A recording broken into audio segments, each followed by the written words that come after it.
Hello বন্ধুরা, পাশের বাড়ি খেতে গেছিলাম, সেই ভিডিও অনুষ্ঠানে দেখো। এসেছি। এই যে এখন ভাত দিচ্ছে, সাদা ভাত। জানি না এরপরে কি কি দেবে, কি কি রান্না হয়েছে বলতে পারছি না। বলতে পারো এক হিসেবে ঠাকুর সভা আর এক হিসেবে ঘরে ওঠার অনুষ্ঠান। এটা দিয়েছে, এটা কি ভাজি? এটা মনে হচ্ছে বেগুন আর কুঁদরি ভাজি, উচ্ছে ভাজি। এবার দিয়েছে ডাল,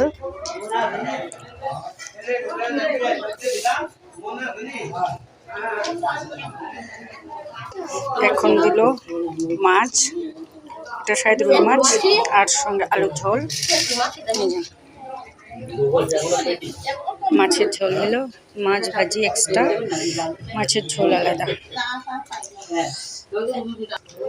এবার দিল পায়েস।